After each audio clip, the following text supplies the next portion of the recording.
Bus ಸ್ಟ್ಯಾಂಡಿನ ಪವಾಡ 10.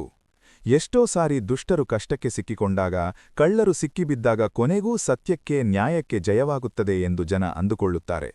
ಭೂಮಿಯಲ್ಲಿ ರಾಕ್ಷಸರ ಹಾವಳಿ ಅತಿಯಾದಾಗ ದೇವರು ಬಂದು ಅವರಿಗೆಲ್ಲ ತಕ್ಕ ಶಿಕ್ಷೆ ವಿಧಿಸುತ್ತಾನೆ ಎಂದು ದೈವಭಕ್ತರು ದೃಢವಾಗಿ ನಂಬಿದ್ದಾರೆ. ಆದರೆ ವಾಸ್ತವವನ್ನು ಗಮನಿಸಿದಾಗ ಸಾಧಾರಣವಾಗಿ ರಾಕ್ಷಸರಿಗೇನೋ ಶಿಕ್ಷೆಯಾಗಿರುತ್ತೆ. ಆದರೆ ಅದು ದೇವರಿಂದಾಗಲಿ ನ್ಯಾಯಧರ್ಮಗಳಿಂದಾಗಲಿ ಆಗಿರದೆ ಅದಕ್ಕಿನ್ನೊಬ್ಬ ದೊಡ್ಡ ರಾಕ್ಷಸನೇ ಕಾರಣ ಎಂದು ಜನಗಳಿಗೆ ಬಹುಬೇಗ ಗೊತ್ತಾಗುತ್ತದೆ. ದುಷ್ಟರನ್ನು ದೊಡ್ಡ ದುಷ್ಟರು, ಖೇಡಿಗಳನ್ನು ದೊಡ್ಡ ಖೇಡಿಗಳು, ಪಾತಕಿಗಳನ್ನು ಇನ್ನೂ ದೊಡ್ಡ ಪಾತಕಿಗಳು ಬಲಿ ಹಾಕುವುದನ್ನು ಧರ್ಮ ಪ್ರತಿಷ್ಠಾಪನೆ ಎಂದು ತಾತ್ಕಾಲಿಕವಾಗಿ ಜನ ತಿಳಿಯುತ್ತಾರೆ. ಆಮೇಲೆ ಅವರಿಗೆ ಭ್ರಮನಿರಸನವಾಗುತ್ತದೆ. ಆಗ ಕಳೆದು ಹೋದ ಕಾಲವೇ ಎಷ್ಟೋ ವಾಸಿ ಇತ್ತೆಂದು ಯೋಚಿಸುತ್ತಾರೆ. ನಮ್ಮ ದೈವಭಕ್ತರ ಪ್ರಪಂಚದಲ್ಲಿ ಹೇಗೋ ಗೊತ್ತಿಲ್ಲ, ಆದರೆ ಕುಟ್ಟಿ ದೌಲತ್ರಾಮರ ಭೂಗತ ಜಗತ್ತಿನಲ್ಲಿ ಮಾತ್ರ ಭಗವಂತ ಎಂದೂ ಬಂದು ಧರ್ಮ ಪ್ರತಿಷ್ಠಾಪನೆಗೆ ಪ್ರಯತ್ನಿಸುವುದಿಲ್ಲ. ಅಲ್ಲಿ ಹೋರಾಟ ಆಗುವುದು ಯಾವಾಗಲೂ ರಾಕ್ಷಸರ ನಡುವೆಯೇ. ಈ ಖದೀಮರ ತಳತಂತ್ರಗಳು ಹೊರಬಿದ್ದು ಅನೇಕರು ಬಂಧೀಖಾನೆ ಸೇರಬೇಕಾಗುವುದು ಪೊಲೀಸರಿಂದಾಗಲಿ ನ್ಯಾಯಾಲಯಗಳಿಂದಾಗಲಿ ಅಲ್ಲವೇ ಅಲ್ಲ. ಅವರವರ ನಡುವಿನ ವೈಮನಸ್ಯವೇ ಇದಕ್ಕೆ ಕಾರಣ. ಒಮ್ಮೆ ಕುಟ್ಟಿಯ ಜೊತೆಗಾರರಿಬ್ಬರು ಹೊರಗಿದ್ದರೆ ತಮ್ಮ ಖನಿ ಖಾತರಿ ಎಂದಾದಾಗ ಬೇಕೆಂದೇ ಪೊಲೀಸರ ಕೈಗೆ ಸಿಕ್ಕಿಬಿದ್ದು ಇಲ್ಲದ ಮುಕದ್ದಮೆಗಳನ್ನು ಮೈಮೇಲೆ ಎಳೆದುಕೊಂಡು ಬಂಧೀಖಾನೆ ಸೇರಿ ಪ್ರಾಣ ಉಳಿಸಿಕೊಂಡಿದ್ದರು. ತಾವು ಕಾಡೊಳಗೆ ತಳ್ಳಿ ಬಂದಿದ್ದ ಅಂಬಾಸಿಡರ್ ಕಾರು ಹಠಾತ್ತಾಗಿ ತಮ್ಮ ಕಣ್ಣೆದುರೇ ಬಸ್ಸನ್ನು ಓವರ್ಟೇಕ್ ಮಾಡಿ ಮುಂದೆ ಹೋದಾಗ ಕುಟ್ಟಿಗೂ ದೌಲತ್ರಾಮನಿಗೂ ಥಟ್ಟನೆ ಹೊಳೆದಿದ್ದು ಇದೆ. ಪೊಲೀಸರು ತಮ್ಮ ಜಾಡು ಹಿಡಿದರು ಎಂದರೆ ಸಾಕು, ಭೂಗತ ಜಗತ್ತಿನಲ್ಲಿ ಅದರ ಅರ್ಥ ತಮ್ಮೊಳಗೇ ಯಾರೋ ತಮಗೆ ಉಳ್ಳಾ ಹೊಡೆದಿದ್ದಾರೆ ಎಂದು. ಅವರಿಬ್ಬರ ಮನಸ್ಪೂ ತಮ್ಮ ತಲೆಯೊಳಗಿನ ಗೊಂದಲ ಗೋಜಲುಗಳೊಳಗೆ ತಮ್ಮನ್ನು ಹಿಡಿಸುವುದರಿಂದ ಯಾರಿಗೆ ತಾನೇ ಲಾಭವಿರಬಹುದು ಎಂದು ಒಂದೇ ಸಮ ಯೋಚಿಸುತ್ತಿತ್ತು. ತಾವು ಯಾಕೆ ಇಲ್ಲಿ ಬಂದಿದ್ದೇವೆ, ಈ ಪ್ಯಾಕೆಟ್ನಲ್ಲಿ ಏನಿದೆ, ಅದು ಯಾರಿಗೆ ಬೇಕಾಗಿದೆ, ಒಂದೂ ಗೊತ್ತಿಲ್ಲದ ಅವರಿಗೆ ಆ ದಿಕ್ಕಿನಲ್ಲಿ ಎಷ್ಟು ಯೋಚಿಸಿದರೂ ಏನೂ ಹೊಳೆಯಲಿಲ್ಲ. ಇಷ್ಟೆಲ್ಲ ಯೋಚಿಸಿದರೂ ಅವರ ಮನಸ್ಸಿಗೆ ಒಂದೇ ಒಂದು ಸಾರಿಯೂ ಆ ಪ್ಯಾಕೆಟ್ಟಿನೊಳಗೇನಿದೆ ಒಡೆದು ನೋಡಿಬಿಡಬೇಕೆಂಬ, ಯಾರಿಗೆ ಇದು ಬೇಕಾಗಿದೆ ತಿಳಿದುಬಿಡಬೇಕೆಂಬ ಛಲ ಹುಟ್ಟಲಿಲ್ಲ. ಮನಸ್ಸು ಚಂಚಲ ಎನ್ನುತ್ತಾರೆ, ಆದರೆ ಅಭ್ಯಾಸ ಬಿದ್ದ ಮನಸ್ಸುಗಳು ಬಗ್ಗಿಸಲು ಉಕ್ಕಿಗಿಂದ ಗಡಸು ಎನ್ನುವುದು ಇವರಿಬ್ಬರ ಚಿತ್ತವೃತ್ತಿ ನೋಡಿದರೆ ಗೊತ್ತಾಗುತ್ತಿತ್ತು. ಬಸ್ಸು ದೇವಪುರಕ್ಕೆ ಹತ್ತಿರಾಗುತ್ತಿತ್ತು. ಪೊಲೀಸರಿಗೆ ಏನೋ ಸುಳಿವು ಸಿಕ್ಕಿದೆ, ಏನನ್ನೋ ಹುಡುಕುತ್ತಿದ್ದಾರೆ ಎನ್ನುವುದಂತೂ ಈ ಇಬ್ಬರಿಗೂ ತೀರಾ ಸ್ಪಷ್ಟವಾಗಿತ್ತು.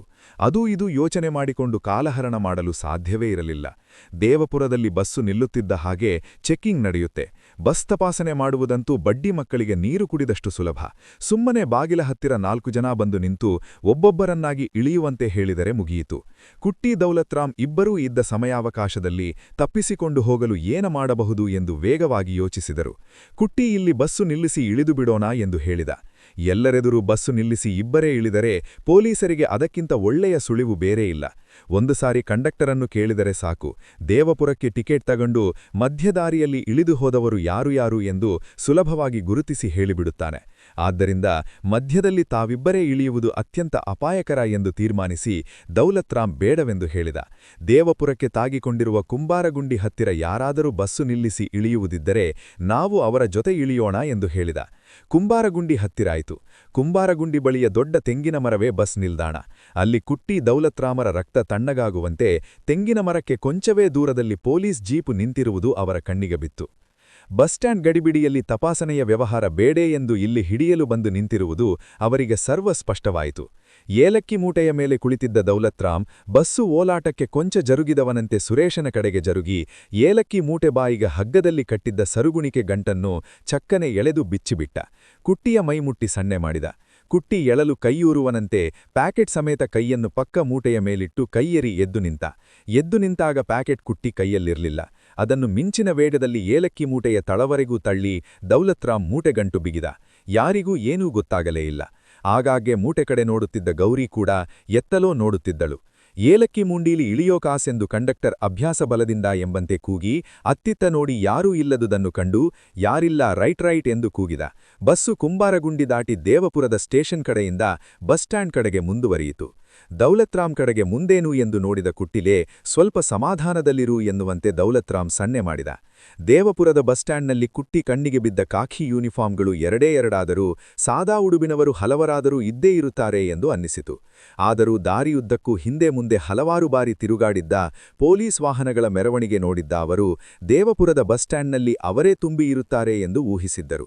ಆದರೆ ಅವರ ಊಹೆಗೆ ವ್ಯತಿರಿಕ್ತವಾಗಿ ಬಸ್ ಸ್ಟ್ಯಾಂಡ್ ಮಾಮೂಲಿಯಾಗಿ ಎಲ್ಲ ಸಾಫ್ ಸೀದಾ ಇರುವಂತೆ ಕಂಡಿತು.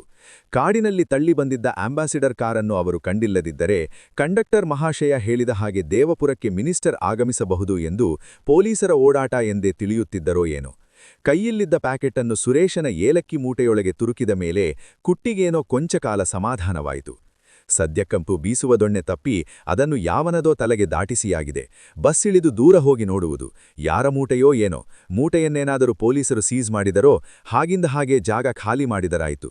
ಅಕಸ್ಮಾತ್ ಪೊಲೀಸರು ಚೆಕ್ ಮಾಡದೇ ಬಿಟ್ಟರೋ ಆಮೇಲೆ ಹ್ಯಾಗೋ ಪ್ಯಾಕೆಟ್ ವಸೂಲಿ ಮಾಡಿಕೊಂಡರಾಯಿತು. ಅದೇನು ದೊಡ್ಡ ಕೆಲಸವಲ್ಲ. ಅವನ್ಯಾವನು ತಂದಿದ್ದಾನೋ ಪತ್ತೆ ಮಾಡಿ ಅವನು ಕೇಳಿದಷ್ಟು ದುಡ್ಡು ಬಿಸಾಕಿ ಇಡೀ ಮೂಟೆಯನ್ನೇ ಕೊಂಡರೂ ನಡೆಯುತ್ತೆ. ದೌಲತ್ರಾಮಂ ಅತ್ಯಂತ ವೇಗವಾಗಿ ಮುಂದಿನ ವ್ಯೂಹಗಳನ್ನೆಲ್ಲ ಯೋಚಿಸಿ ಕುಟ್ಟಿಗೆ ಪಿಸುದನಿಯಲ್ಲಿ ಹೇಳಿದ. ಕುಟ್ಟಿಗೆ ತಮಗೆ ಈ ಕೆಲಸ ಹೇಳಿದ ಲಾಟ್ರಿ ಟಿಕೆಟ್ ಶಾಸ್ತ್ರಿ ಮೇಲೆ ಅಸಾಧ್ಯ ಸಿಟ್ಟು ಬಂದಿತ್ತು. ನಾನು ಪಾಶಿಗೆ ಹೋದ್ರೂ ಪರವಾಗಿಲ್ಲ, ಆ ಬೋಸುಡಿ ಮಗನ ಮೂಳೆ ಮುರಿಯೋದು ಮಾತ್ರ ಗ್ಯಾರಂಟಿ. ಈ ಅಡ್ಡಾಡಿ ಸೂಳೆ ಮಗನ ದೆಸೆಯಿಂದಲೇ ಕಂಬಿಸಿದ್ದಪ್ಪ ಊಟು ಓಡಿ ಹೋಗಿದ್ದು. ಈ ದಂಧೇಲಿದ್ಮೇಲೆ ಯಾವನ ನಸೀಬು ಹೇಗೆ ಅಂತ ಹೇಳಕ್ಕಾಗಲ್ಲ. ಇಂಥವರೊಂದು 4 ಜನನ ತೆಗೆದು ಹೋದ್ರೆ ಕಳಕೊಂಡಿರೋ ಪಾಪ ಒಂಚೂರು ಕಡಿಮೆನಾದ್ರೂ ಆಗತ್ತೆ ಎಂದು ದೌಲತ್ರಾಮ್ ಕಿವಿಯಲ್ಲಿ ಉಸುರಿದ. ಮೊದಲು ನಮ್ಮ ಕೂಲಿ 20-20 ಸಾವಿರ ಇಸ್ಕೊಳ್ಳೋ ದಾರಿ ನೋಡೋಣ. ದುಡ್ಡು ಸಿಕ್ಕೋ ಹಂಗಿದ್ರೆ ಯಾರ ಮೂಳೆ ಬೇಕಾದ್ರೂ ಮುರಿಯೋಣ. ಕೂಲಿ ಸಿಕ್ಕದೇ ಇರೋ ಕೆಲಸ ನನಗೆ ಹೇಳಬೇಡ ಎಂದು ಖಂಡತುಂಡವಾಗಿ ಕುಟ್ಟಿಯ ಭಾವೋದ್ವೇಗದ ನಿರ್ಧಾರವನ್ನು ಖಂಡಿಸಿದ. ಆದರೆ ಕುಟ್ಟಿಗೆ ಮಾತ್ರ ಕೋಪ ಹತ್ತಿಕ್ಕಲು ಅಸಾಧ್ಯವಾಗಿತ್ತು. ಬಸ್ ಸ್ಟ್ಯಾಂಡ್ನಲ್ಲಿ ಬಸ್ಸು ನಿಲ್ಲುತ್ತಿದ್ದಂತೆಯೇ ಒಂದಷ್ಟು ಜನ ಕಿಟಕಿಯಿಂದ ಜಾಗ ಬುಕ್ ಮಾಡಲು ಎಂತೆಂಥದ್ದನ್ನೋ ತುರಿಸಲು ಪ್ರಯತ್ನಿಸುತ್ತಾ ಬಸ್ಸಿಗೆ ಮುತ್ತಿದರು. ಭಿಕ್ಷುಕರನೇಕರು ತಮ್ಮ ಕರುಣಾಜನಕವಾದ ಫ್ಯಾನ್ಸಿ ಡ್ರೆಸ್ಸು ಸರಿಯಾಗಿದೆಯೇ ಒಮ್ಮೆ ಅವಲೋಕಿಸಿ ಗಂಟಲು ಸರಿಮಾಡಿಕೊಳ್ಳುತ್ತಾ ಭಿಕ್ಷಾಟನೆಗೆ ಸಿದ್ಧರಾದರು. ಕಂಡಕ್ಟರು ಬಾಗಿಲ ಬಳಿ ನಿಂತಿದ್ದವನು ಬಸ್ಸು ನಿಂತ ಕೂಡಲೇ ಕೆಳಗೆ ಇಳಿದು ಕೂಲಿಗಳಿಗೆ ತಡೀರೋ, ಚೆಕ್ಕಿಂಗ್ನವರು ಚೆಕ್ ಮಾಡಬೇಕಂತೆ ಎಂದು ಕೂಗಿದ. ಆದರೂ ಕಾಕಿ ಬಟ್ಟೆಯವರನ್ನು ಒತ್ತರಿಸಿ ಹತ್ತುವವರು ದಬಾಯಿಸಿ ನುಗ್ಗುತ್ತಿದ್ದರು. ಬಾಗಿಲ ಪಕ್ಕದಲ್ಲಿ ಕುಳಿತಿದ್ದ ಕುಟ್ಟಿಗೂ ದೌಲತ್ರಾಮಿಗೂ ಬಸ್ಸಿನೊಳಗೆ ಬಹಳ ಹೊತ್ತಿನಿಂದ ಕುಳಿತು ಒಂದಕ್ಕೆ ವಿಪರೀತ ಅವಸರವಾಗಿತ್ತು. ಈ ಗಡಿಬಿಡಿ ಗೊಂದಲಗಳಲ್ಲಿ ಎಕ್ಸೇಜಿನವರು ಚೆಕ್ಕಿಂಗ್ ಮಾಡಿ ಮುಗಿಸಬೇಕಾದರೆ ತುಂಬಾ ಹೊತ್ತು ಬೇಕಾಗುತ್ತದೆ. ಒಂದು ಮಾಡಿ ಬಂದು ಮುಂದೇನಾಗುತ್ತದೆ ಎಂದು ದೂರದಿಂದ ವೀಕ್ಷಿಸೋಣ ಎಂದು ತೀರ್ಮಾನಿಸಿ ಬಸ್ ಸ್ಟ್ಯಾಂಡಿನ ಆಚೆ ಇದ್ದ ಕಕ್ಕಸಿನ ಕಡೆಗೆ ಹೋದರು. ಏಲಕ್ಕಿಯವೆರಗು ಹಳದಿಯ ಮೋಫಾಸ್ ಮೂಟೆಗಳು, ಜ್ಞಾಪಕ ಇಟ್ಟುಕೋ ಎಂದು ಕುಟ್ಟಿ ಹೇಳಿದ. ಇಬ್ಬರಲ್ಲೊಬ್ಬರು ಅಲ್ಲೇ ಇದ್ದಿದ್ದರೆ ಒಳ್ಳೆಯದಿತ್ತು ಎಂದ ದೌಲತ್ರಾಮ್. ಯಾಕೆ? ಅದರ ಮೇಲೆ ಕುಳಿತಿದ್ದವರು ನಾವಿಬ್ಬರು ಅಂತ ಎಲ್ಲರಿಗೂ ಗೊತ್ತಿದೆ. ಪೊಲೀಸರ ನಿಘಾ ಬೀಳಲಿ ಅಂತಾನಾ ಎಂದು ಕುಟ್ಟಿ ಅಪಹಾಸ್ಯದ ದನಿಯಲ್ಲಿ ಕೇಳಿದ. ಒಂದಷ್ಟು ಜನ ಇವರಿಳಿದ ಬಸ್ಸಿನ ಕಡೆಗೆ ನೋಡುತ್ತಾ ಏನೋ ಚೆಕ್ಕಿಂಗ್ ನಡೆಯತಾ ಇದೆ, ಹಂಗಾರೆ ಬಸ್ಸು ಹೊರಡದಿನ್ನು ತಡ ಕಾಡ್ತಿದೆ ಎಂದು ಮಾತಾಡಿಕೊಂಡು ಇವರಿಳಿದ ಬಸ್ಸಿನ ಕಡೆಗೆ ಲಗುಬಗೆಯಿಂದ ಧಾವಿಸಿದರು. ಕುಟ್ಟಿ ದೌಲತ್ರಾಮ್ ಅತ್ತ ಹೋದ ಕೂಡಲೇ ಬಸ್ಸು ಬಾಗಿಲ ಬಳಿ ಒಂದು ದೊಡ್ಡ ಅನಾಹುತವಾಯಿತು.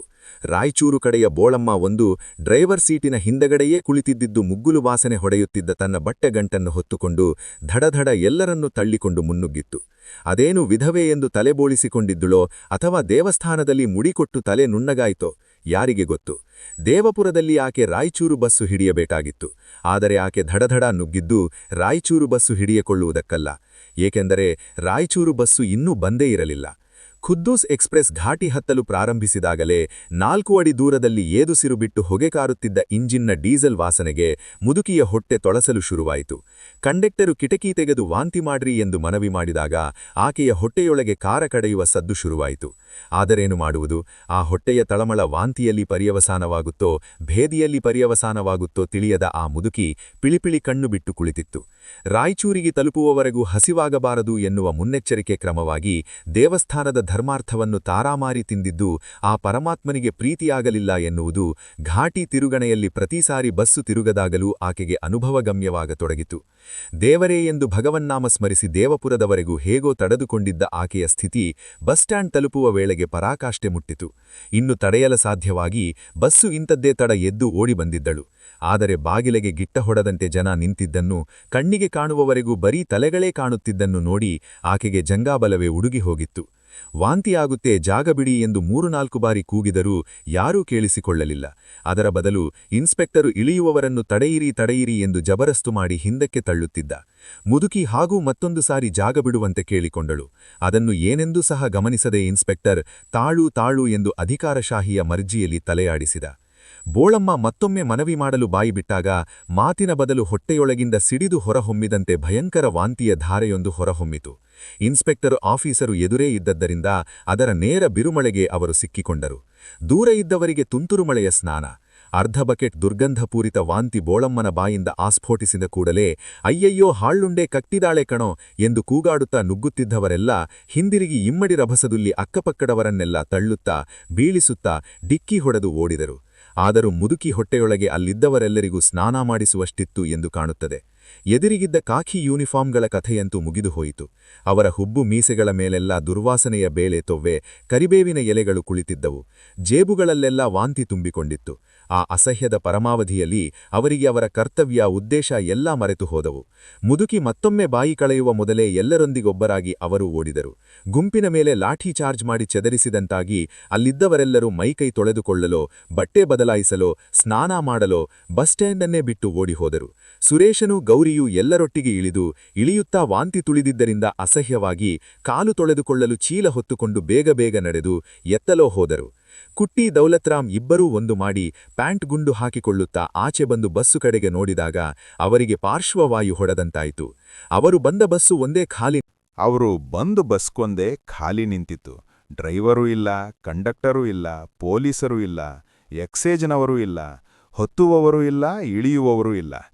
ಏಲಕ್ಕಿ ತುಂಬಿ ತಂದಿದ್ದ ಅಮೋಫಾಸಿನ ಹಳದಿ ಮೂಟೆಗಳೂ ಇಲ್ಲ. ಒಂದಷ್ಟು ಕಾಗೆಗಳು, ನಾಯಿಗಳು ಬಸ್ಸಿನ ಬಾಗಿಲು ಹತ್ತಿರ ಮುತ್ಕೊಂಡು ಎಂಥದ್ದನ್ನೋ ಮೂಸಿ ನೋಡುತ್ತಾ ನೆಕ್ಕುತ್ತಾ ನಿಂತಿದ್ದವು. ಅವರಿಬ್ಬರಿಗೂ ಒಮ್ಮೆಲೆ ಕಣ್ಣು ಕತ್ತಲು ಬಂದಂಟಾಯಿತು. ಪೊಲೀಸರ ಕೈಗೆ ಅಕಸ್ಮಾತ್ ಸಿಕ್ಕಿಬಿದ್ದಿದ್ದರೂ ಇವರಿಗಿಷ್ಟು ಆಘಾತವಾಗುತ್ತಿರಲಿಲ್ಲವೇನೋ. ಸನ್ನಿವೇಶ ಬದಲಾಗ್ತಾ ಇದೆ. ಅಬೂಸಾಲಿಯ ಉಪದೇಶ.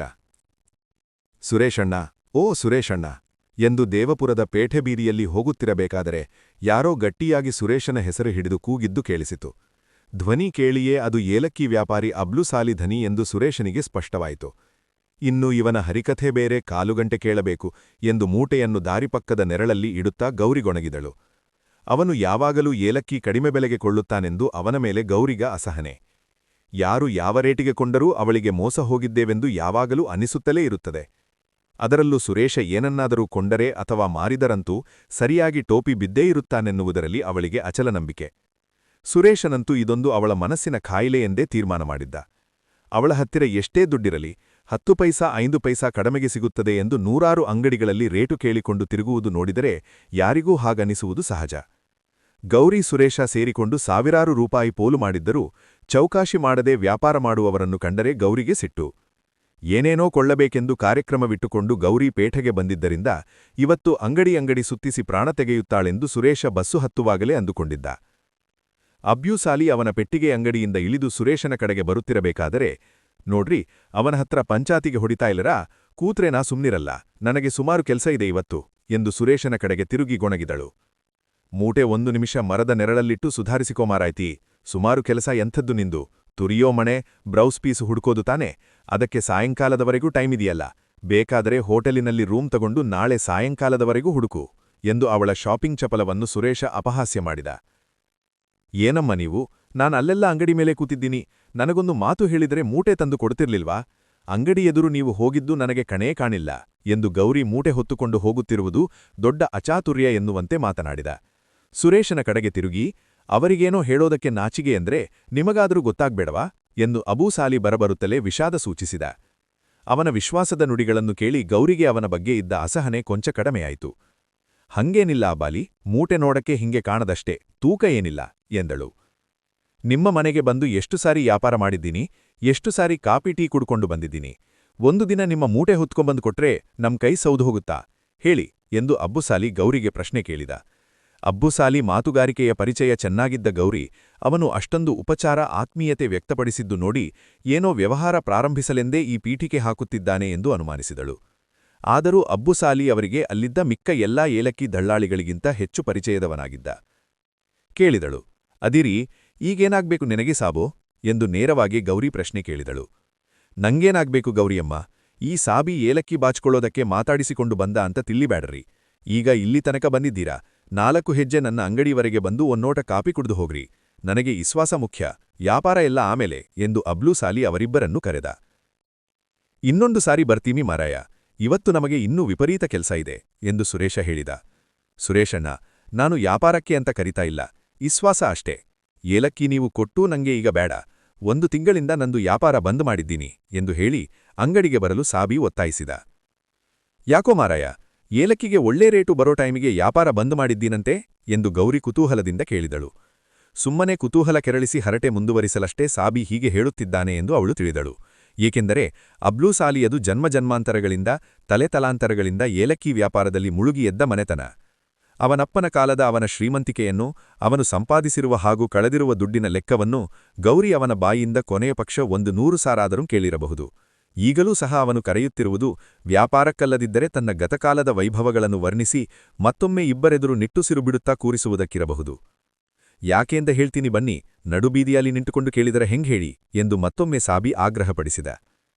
ವಾಂತಿ ಮೆಟ್ಟಿದ್ದ ಮೆಟ್ಟುಗಳನ್ನು ತೊಳೆದುಕೊಳ್ಳಬೇಕೆಂದು ಸರಸರ ಕಾಲು ಹಾಕುತ್ತಿದ್ದ ಅವರಿಗೆ ಅಲ್ಲಿಂದ ಇಲ್ಲಿಯವರೆಗೆ ನಡೆದು ಸಾಬಿ ಹತ್ರ ಮಾತಾಡಿ ಮುಗಿಸುವ ವೇಳೆಗೆ ಅದು ಮರತೇ ಹೋಗುವ ಹಾಗಾಗಿತ್ತು. ಆಗಾಗ ಇಬ್ಬರ ಮನಸ್ಸಿನಲ್ಲೂ ಅದು ಸುಳಿದರೂ ಆಗಲೇ ಸಗಣಿ, ಕೊಚ್ಚೆ ಇತ್ಯಾದಿ 26 ಮೆಟ್ಟಿದ್ದರಿಂದ ವಿಶೇಷವಾಗಿ ಅದನ್ನು ತೊಳೆಯಬೇಕೆಂದು ಅನಿಸಿರಲಿಲ್ಲವೋ ಏನೋ. ಮಾರಾಯ, ಯಾಕೋ ಇವತ್ತು ಇದ್ದಕ್ಕಿದ್ದ ಹಾಗೆ ಮೋಡ ಕವಿದು ಮಳೆ ಬರುವ ಹಾಗಾಯಿತೆ. ಇನ್ನು ಪಿರಿಪಿರಿ ಸೋನೆ ಹಿಡಿತಂದ್ರೆ ನಮ್ಮದು ಇವತ್ತಿನ ಕೆಲಸ ಕಂಪ್ಲೀಟು ಹಾಳೆ ಎಂದು ಗೊಣಗುತ್ತಾ ಸುರೇಶ ಗೌರಿ ಜೊತೆ ಮನಸ್ಸಿಲ್ಲದ ಮನಸ್ಸಿನಿಂದ ಅಬೂಸಾಲಿ ಅಂಗಡಿ ಕಡೆಗೆ ಕಾಲು ಹಾಕಿದ. ಏಲಕ್ಕಿ ಸೀಸನ್ನಿನ ಕಾಲದಲ್ಲಿ ದೇವಪುರದ ಬಸ್ ಸ್ಟ್ಯಾಂಡಿನಲ್ಲಿ ಏಲಕ್ಕಿ ದಳ್ಳಾಳಿಗಳು ಕಾಗೆ, ಕಂತ್ರಿ ನಾಯಿಗಳ ರೀತಿಯಲ್ಲಿ ಹೊಂಚು ಹಾಕಿಕೊಂಡು ಕಾಯುತ್ತ ಕುಳಿತಿರುತ್ತಾರೆ. ಚಿಕ್ಕಪುಟ್ಟ ಗಂಟಿನೊಡನೆ ಇಳಿಯುವ ಪ್ರತಿಯೊಬ್ಬನನ್ನೂ ಕಣ್ಣಲ್ಲಿ ಕಣ್ಣಿಟ್ಟು ನೋಡುತ್ತಾರೆ. ಅವರಿವರ ತೋಟದಲ್ಲಿ ಅಷ್ಟಿಷ್ಟು ಕದ್ದು 1 ಕೆಜಿ 2 ಕೆಜಿ ಮಾಡಿಕೊಂಡು ಬರುವವರನ್ನು ಅವರ ಮುಖ ನೋಡಿಯೇ ದಳ್ಳಾಳಿಗಳು ಸುಲಭವಾಗಿ ಗುರುತಿಸಿಬಿಡುತ್ತಾರೆ. 1-2 ಕೆಜಿ ತರುವವರಿಗೆ, ಚಿಕ್ಕಪುಟ್ಟ ಬೆಳೆಗಾರರಿಗೆ ದೇವಪುರದ ಮಂಡಿಗಳಲ್ಲಿ ನಾನಾ ತರಹದ ತೊಂದರೆಗಳಿವೆ. ಅವರಿಗೆ ದುಡ್ಡಿನ ತುರ್ತಿರುವುದನ್ನು ತಿಳಿದು ಅವರ ಮಾಲನ್ನು ಹರಾಜಿಗಿಡದೆ ಮಂಡಿ ಸಾಹುಕಾರರೇ ಒಂದು ರೇಟು ಹೇಳಿ ಅವನ ಮಾಲನ್ನು ಹೇಗಿದೆ ಎಂದು ಕಣ್ಣೆತ್ತಿ ನೋಡದೆ ಅಲ್ಲಿಟ್ಟು ಹೋಗು ಎಂದು ಅವನ ಗಂಟಿಗೆ ಒಂದು ಮೂಲೆ ತೋರಿಸಿಬಿಡುತ್ತಾರೆ. ಗೌರಿಯಮ್ಮ, ನೀವೊಂದು ಕೆಲಸ ಮಾಡಿ, ನಾಳೆವರೆಗೂ ತಡೆಯೋ ಹಂಗಿದ್ರೆ ಹಾವೇರಿ ಕಡೆ ಪಾರ್ಟಿ ಒಂದು ಯಾಲಕ್ಕಿ ಖರೀದಿಗೆ ಬರ್ದೆ. ನಿಮಗೆ ಒಳ್ಳೆ ರೇಟು ಗ್ಯಾರಂಟಿ ಕೊಡಿಸ್ತೀನಿ. ನಂಗೆ ಕೆಜಿಗೆ 5 ರೂಪಾಯಿ ಕಮಿಷನ್ ಕೊಡಿ ಸಾಕು. ನನಗಂತೂ ಇವತ್ತಿನ ರೇಟ್ನಲ್ಲಿ ನಿಮ್ಮ ಮಾಲ್ ಕೊಳ್ಳಕ್ಕಾಗಲ್ಲ ಎಂದು ಹಾಗೋ ಹೇಗೋ ಒಂದು ವ್ಯವಹಾರ ಕುದುರಿಸಲು ಪ್ರಯತ್ನಿಸಿದ ಅಬ್ಲೂಸ್ ಆಲಿ. ನೀ ಸುಮ್ನಿರು ಮಾರಯ್ಯ, ದಿನಕ್ಕೊಂದೊಂಥರ ರೇಟ್ ಆಗ್ತಿದೆ ಅಂತ ವ್ಯಾಪಾರಮೇ ನಿಲ್ಸಿದೀಯಾ.